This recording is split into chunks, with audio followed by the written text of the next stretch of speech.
Jesper, hvad fanden, vi står der på etape 1, 2, 3, 4. Vi ved... Altså, du er jo en ivrig gør det selv, mand. Ja. Jeg har erkendt, jeg er også 7 år ældre end dig, jeg har erkendt nogle ting, dem skal man bare lade andre folk gøre, fordi det er de bedste til. Jeg ender med at ødelægge tingene alligevel. Så, respekt for dig, kan man sige, og du er god til det. Nogle gange. Ja, men hvad skal vi kunne selv? Altså, når det har Morten og jeg jo snakket meget om. Nu skal vi køre et etapeløb sammen. Det er mega krævende. Vi kommer til at være maks presset på forskellige tidspunkter. Og vi ved, at vi kommer til at ramme nogle kriser. Både de fysiologiske, det er ikke dem, vi skal snakke om nu, men der er også de mekaniske kriser. Altså, der kan gå et eller andet galt. Lurer om ikke, vi får en defekt på den ene eller den anden måde. Hvad for nogle defekter kan man stå med der i bjergene? Hvad skal vi være forberedt på? Ja, altså de oplagte og største muligheder for defekter, det er selvfølgelig problemer med drivetrain, kæde, der er hoppet af, sidder i klemme bag ved en kassette, et eller andet, eller punkteringer. Yes. Det må være det to overskyggende. Ja. Det er der, hvor det oplever man oftest. Typisk. Ja. Altså, hvis ting, man kan fornemme noget er gået løs, eller på anden vis, så er der nok en chance for, at jeg har noget multitool, så man siger, jeg kan i hvert fald nok få spændt noget sammen, så vi har en chance for at komme videre, skråstreg forhåbentlig også helt i mål. Check. Altså det er kun, hvis vi er ude for det, vi kalder katastrofale problemstillinger, at man virkelig måske er nødt til at... knækker en fæld, eller stille går, eller... Et eller andet. Ja. Altså man siger, det er heldigvis i de sjældne tilfælde. Ja. Men det er jo også... Det er jo det er, kan man sige. Det kan vi sgu ikke gøre så meget ved. Vel? Altså. Min erfaring er også lidt, at selvom vi skal køre den type løb, vi skal køre, der er en form for holdånd blandt kørerne, der gør, at hvis I står ude et eller andet sted på en mark og bakser med et eller andet, kunne der godt være nogen, der stoppede op og spørger, om der var noget, de kunne hjælpe jer med. Altså, der er nogen, der kører, fordi de vil gerne nå målstregen før nogle andre. Der er også nogen, der bare skal igennem og ikke have en super oplevelse. Ja. Der er rigtig mange hjælpsomme mountainbikere til, også selvom de ikke har dansk pas. Som du selv siger, hvis ikke man er handyman, så er der altid nogen, der måske er barmhjertige og siger, er der noget, vi kan hjælpe jer med? Og du siger, at det, vi kan komme ud for, det er selvfølgelig dækskader, kan man sige. Skader på dækket, som gør, at vi får en defekt. Det har vi garderet os med ved at køre med det så fornuftige setup, vi nu kan. Vi kører med dækindlæg. Forholdsvis nye dæk. Og med friske tubeless væske, ikke? Vi har en slange med, ja. Vi har en slange med. Og så er hvad med ventilen? Jamen altså, et par ekstra ventilkejler. Ja. Selve kejlen. Okay. Yes. Den vejer 1,5 gram eller lignende. Er den træls, hvis den knækker? Eller? Ja, eller der er også, man kan være uheldig, at tubeless-væsken faktisk gør, at ventilen har svært ved at lukke. Ja. Så den egentlig godt kan sive en lille bit smule. Okay. Ja, det har jeg det er mest, hvis ventilen har siddet der et stykke tid. Ja, præcis. Alt kan ske. Jeg så et trick for en eller anden, han sagde, at man skulle give det lidt olie, så kan væsken hænge fast på kejlen. Ja, det er rigtigt. Altså, det er jo en gummioverflade, der typisk to koniske flader, der går ind i hinanden. Så det er fuldt. Det er udmærket tricks, altså har man kædet olie eller noget andet tilsvarende, så kan det da sagtens bruges. Så er det bingo. Så vi har lappegrej med, så at sige. Vi har lige en patch med i noget gaffatape, som man kan lægge på indersiden af dækket, hvis det bliver slicet, og vi skal have en slange i. Ja, eller for eksempel en øvesadel kan også lidt det samme. Yes. Men og hvad med kæden? Som du siger, den kan komme til at hænge fast, den kan få vrid, den kan gøre alt muligt. Vi kan ramme noget. Ja. Hvad gør man? Hvad skal vi kunne? Jamen altså, først og fremmest skal I selvfølgelig kunne løfte en kæde på igen. Ja. Altså, med de her moderne narrow white forklinger, kan man sige, man skal være meget træt og meget stresset, hvis ikke det lykkes at enten ramme på den ene eller den anden tand, så vi kan få den på igen. Selvfølgelig kan man være super uheldig, at noget det sidder nede bag ved et eller andet, så det næsten er kilet fast. Der er vi også nødt til at stole på, at mekanikeren også gjort et okay stykke arbejde, inden I tog afsted. Altså, så i hvert fald alt, hvad der hedder stopskruer og sådan noget i bagskifter, de er korrekt indstillet. Så det er meget sjældent, man kommer ud for den slags problemstillinger.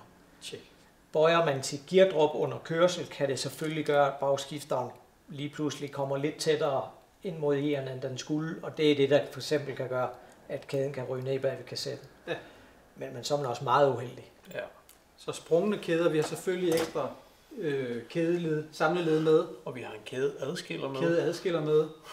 Ja. Du nævner også, at man kan få et vrid i kæden. Hvordan vil vi kunne mærke det, hvis vi har fået et vrid i kæden? Ja, så kører kæden ikke så fantastisk henover. Nogle gange kan man være så uheldig, at den faktisk ikke kan falde på plads i en narrow forkling. Ja. Men så kan man faktisk godt se, hvor vridet det er hen. Okay. Og moderne 12-speed kæder er faktisk så tynde i gods, at de er forholdsvis nemme med hænderne og bukke nogenlunde fornuftigt tilbage igen. Okay. Så der skal man ikke være bange for at tage fat, så at sige? Nej, jeg er lige ved at sige, at man skal ikke tage for godt fat, for så bukker man bare en modsat vej. Tjek. Altså det er meget blødt og smidigt. Yes. Og det er både en fordel og en ulempe, men i det her tilfælde... Men hvis vi står i det tilfælde, siger du, så skal vi finde stedet, hvor kæden er blevet vredet lidt, og prøve at bukke det modsat, så får det rettet op. Bare det sådan er rimeligt, så det kan falde ned over tænderne. Altså. Man kan jo også have sådan et strike, altså et slag mod forklingen, så den kan blive bøjet. Det kan man godt. Man kan så sige, der sidder jo altid en kæde på, så skulle man ramme ind i en sten eller lignende, så sidder der en kæde imellem. Så ja, det kan godt ske, at den får et buk eller noget, men det er sjældent, at selve tanden, profilen eller lignende bliver så ødelagt eller skæv, at man ikke kan cykle videre. Tjek. Så skal man være meget uheldig. Eller køre ind i en helt firkantet kant eller noget tilsvarende. Men så går kæden som regel også i stykker. Så har vi jo, nu har Morten og jeg været afsted før, hvor vi oplevede på en nedkørsel. Lige pludselig så begyndte det fra Mortens cykel at sige en sjov lyd. Kring, kring, kring, kring, kring, kring, kring, kring, nedad. Og vi stoppede op, og vi fandt ud af, at der var en skrue i Mortens, den ene bremseskive på forbremsen, der havde løsnet sig. Så skal man sætte sådan en på plads igen. Er der sådan nogle ghetto-reparationer, man skal være forberedt på at kunne gøre? Og hvis der er det, skal man så have nogle særlige med? Jeg har snakket med nogen om strips, blandt andet. Nu har du selv ind på tidligere, det der med at lige have et stykke gaffatape, det kan jo næsten lave alt. Altså lige fra åbne sår til noget på cyklen. Yes. Altså, worst case scenario, ikke? Ja. Jo. Strips kan også altid bruges til et eller andet. Der kan også være jeres nummerplade, der falder af i den ene side, eller et eller andet, hvor et strips, det er altid en lifesaver, der lige kan fikse et eller andet, ikke? Ja. Og strips, de fylder ikke ret meget, og de vejer der i hvert fald absolut heller ikke ret meget. Så det er aldrig en dårlig ting at have. Hvor det så lige skal opbevares hen, om det er noget, I skal have med under cykelturen. Vi har tasker med. Vi kommer til at have blære på, i en rygsæk på ryggen. Så der er der nok altid plads til lige på strips. Ja, 2 strips, der ligger nede i bunden der, fast. Hvad med sådan noget som, og det snakkede Morten og jeg om forleden aften i en af vores kald. Hvad nu hvis en af de der, som de er så holdbare, de der borespænder på vores cykelsko, hvis sådan et pludselig sprænger? Hvad fanden gør man så? Apropos strips. Så er det med strips? Altså, det burde, der er stadigvæk, hvor tråden løber igennem, har man strips, der er tynde nok, kan man altså... Det kan godt ske, at det ikke er kønt, men det er effektivt. Nej, vi skal jo bare i mål. Præcis. Så skal vi jo bare i mål. Altså, det er jo det handler om, kan man sige. Jeg mindes, jeg har set en på et tidspunkt, derude, alt spillet, spænderne sprang, så stod han der. Han kunne ikke have foden på cyklen. Altså, han kunne ikke trække på. Så. Det var bare i forhold til strips, og hvis I knækker en eger, så er det stripsen først egerne ved siden af, så det ikke kører rasler rundt, og på ghetto-reparation. Ja. Eller hvis man har et stykke isolerbånd, det har vi som regel med også, apropos, fordi hvis der er et eller andet, der går løs, der ikke skal sidde fast rundt om noget, men så... De sættes fast på cyklen, så det ikke... fast rundt om det nærmeste, sådan så at den kan gå fri. Ja.